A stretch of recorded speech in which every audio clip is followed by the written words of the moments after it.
Akbar Birbal story in Hindi season 1 part 26।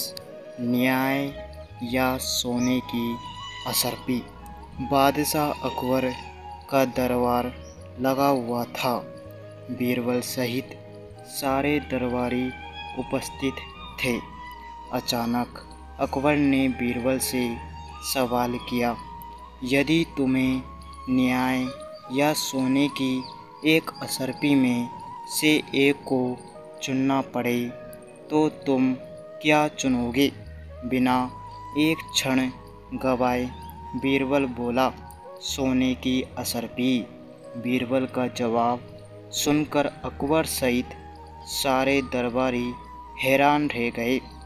Akbar को बीरबल से ऐसे जवाब की उम्मीद नहीं थी। इस जवाब पर वे दुखी भी हुए और नाराज भी। इधर दरबारी बड़े खुश थे।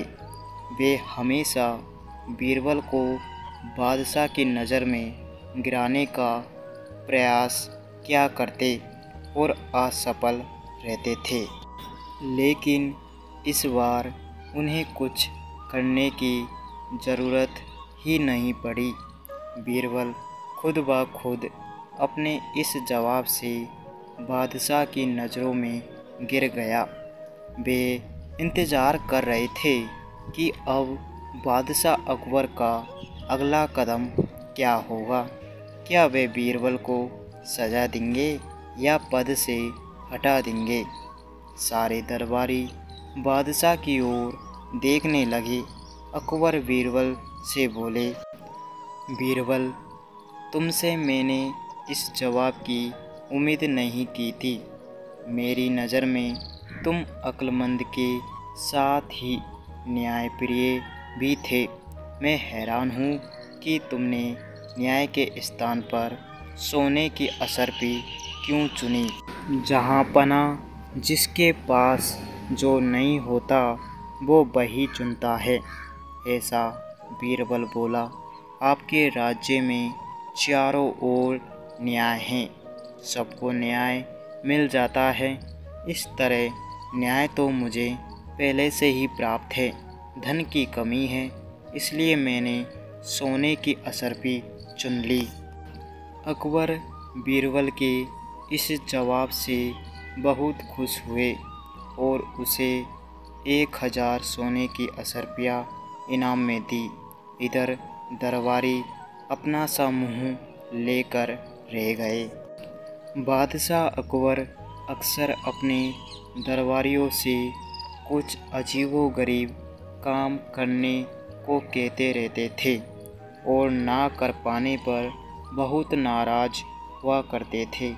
एक दिन भरे दरबार में उन्हें बीरबल से कहा, बीरबल, मैं चाहता हूँ कि तुम अपने कल्पना शक्ति का इस्तेमाल कर एक ऐसा चित्र बनाओ जिसे देखकर मैं खुश हो जाऊं।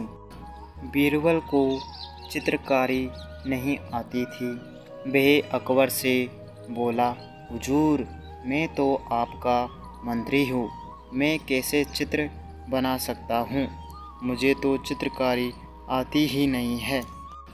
बीरबल के जवाब पर अकबर नाराज होते हुए बोले, मैं कुछ सुनना नहीं चाहता हूँ। तुम्हें हर हाल में मेरा हुक्म मानना होगा। यदि एक सप्ताह के अंदर तुम अपनी कल्पना शक्ति का इस्तेमाल कर चित्र बनाकर नहीं लाए तो तुम्हें फांसी पर लटका दिया जाएगा। मरता क्या ना करता। बीरबल को अक्सर अकबर का हुक्म मानना ही पड़ा। वे घर लौट आया और सोचने लगा कि कैसे अपनी जान बचाई जाए। आखिरकार उसे एक उपाय सूझ ही गया। फिर वह 1 सप्ताह तक आराम से घर पर रहा। 1 सप्ताह बाद जब वह अकबर के दरबार में गया तो साथ में एक चित्र भी लेकर गया। वह चित्र उसने एक कपड़े से ढक रखा था। अकबर बीरबल को देखकर खुश हो गए कि उसने उनका हुक्म माना है। लेकिन जैसे ही उन्होंने चित्र के ऊपर से कपड़ा हटाया, उनका चेहरा उतर गया। दरबारी भी हैरान हो गए कि एक पल में बादशाह की खुशी कहाँ गायब हो गई। सब ने बीरबल के द्वारा लाए चित्र को देखा तो उसमें एक कोरा कागज भर था, जिसमें चित्र का कोई नामो निशान नहीं था। आग बबूला होते हुए अकबर ने बीरबल से पूछा, बीरबल ये क्या है? बीरबल बोला, हुजूर आपका हुक्म बजाकर लाया हूँ। अपनी कल्पना शक्ति का पूरा इस्तेमाल कर मैंने ये चित्र बनाया है। ये कोई चित्र है क्या बनाया है तुमने? अकबर अब भी गुस्से में थे।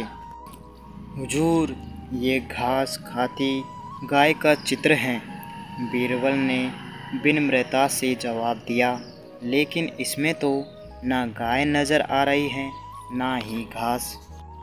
हुजूर जैसे मैंने अपनी कल्पना का इस्तेमाल किया है वैसे आप भी कीजिए। इस चित्र में घास नहीं है क्योंकि घास गाय खा चुकी है। लेकिन गाय भी तो नहीं है हुजूर, घास खाने के बाद भला गाय यहाँ क्या करेगी? वह भी चली गई है, बीरबल मासूमियत से बोला। ये सुनकर अकबर ज़ोर से हंस पड़े और उनका गुस्सा काफूर हो गया। उन्होंने बीरबल को उसकी अक्लमंदी के लिए पुरस्कृत किया। धन्यवाद।